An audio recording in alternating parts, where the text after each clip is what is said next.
Hi friends, welcome to my channel voice of Vishnuvardhan. Friends, మీకు తెలిసిందే కదా, చిన్నస్వామి స్టేడియం వేదికగా బెంగళూరులో ఈరోజు ఐపీఎల్ ఓపెనింగ్ మ్యాచ్ జరగబోతుంది. Sunrisers versus Royal Challengers Bengaluru match start అయింది. అయితే మ్యాచ్ స్టార్ట్ అవగానే రాయల్ ఛాలెంజర్స్ బెంగళూరు టాస్ గెలిచి బౌలింగ్ తీసుకుంది. అయితే దీంట్లో సక్సెస్ అయ్యారని చెప్తే 90% సక్సెస్ అయ్యారనే చెప్పొచ్చు. ఎందుకంటే అంత టఫ్ బౌలింగ్లో కూడా సన్ రైజర్స్ హైదరాబాద్ 200 దాకా స్కోర్ తీసుకొచ్చింది సెకండ్ సెషన్, అంటే ఆఫ్టర్ స్ట్రాటజిక్ టైమ్అవుట్. అయితే ఫస్ట్ ఆఫ్ ఆల్ ఏమైందంటే, స్ట్రాటజిక్ టైమ్అవుట్ కన్నా ముందు బ్రీఫ్ డిస్క్రిప్షన్ ఇస్తాను. ఏంటంటే బ్రీఫ్గా ఏం జరిగిందంటే, ఫస్ట్ సెషన్లో ఫస్ట్ 3 ఓవర్స్లో 3 వికెట్లు కోల్పోయింది. అది ఎవరంటే అభిషేక్ శర్మ, ట్రావిస్ హెడ్, తర్వాత నితీష్ కుమార్ రెడ్డి పెద్ద స్కోర్ ఏం చేయలేదు, మిగిలిన సింగిల్ డిజిట్కే పోయింది. తర్వాత సన్ రైజర్స్లో ఇది ఇషాంత్ కిషన్ ఇంకా క్లాసన్ కలిసి మ్యాచ్ని ఫుల్గా మార్చేశారు. ఒక 100 రన్స్ దగ్గర పార్ట్నర్షిప్, అంటే 97 రన్స్ పార్ట్నర్షిప్ బిల్డ్ చేసి మ్యాచ్ని కొంచెం సేవ్ చేయడానికి ప్రయత్నించారు. హెన్రీ క్లాసన్ క్యాచ్ అవుట్ అవడంతో బౌండరీ దగ్గర మ్యాచ్ మొత్తం మళ్ళీ మొదటికి వచ్చింది అనుకున్నారు. తర్వాత ఇషాంత్ కిషన్ మిగిలిన బ్యాట్స్మెన్స్తో కలిసి పార్ట్నర్షిప్ బిల్డ్ చేయాలనుకున్నాడు.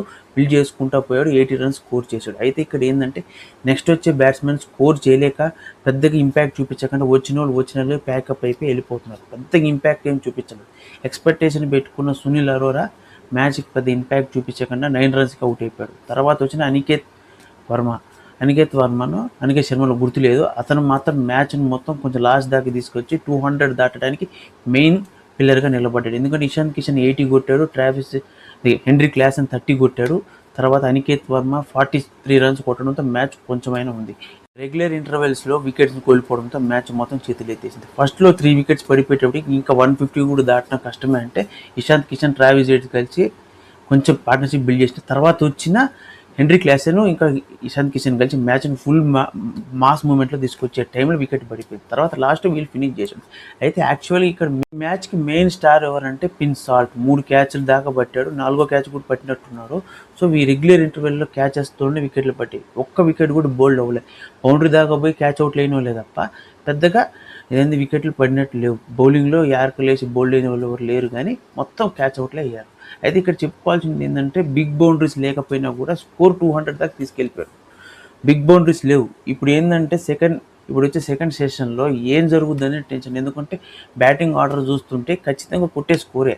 కాకపోతే 200 ఆ పిచ్చు అవుట్ఫీల్డ్ అంతా చూస్తుంటే బౌండరీస్ కూడా వెళ్ళే ఛాన్సెస్ కూడా తక్కువ కనపడుతుంది. కానీ వాళ్ళ బ్యాటింగ్ పవర్ చాలా బాగుంది. ఎందుకంటే ఇది విరాట్ కోహ్లీ ఇంకా సమ్ అదర్ బ్యాట్స్మెన్స్ ఉన్నారు.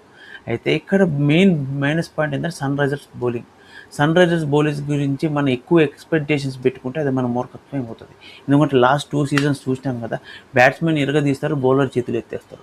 సో ఇప్పుడు 201 రన్స్ కొట్టారు.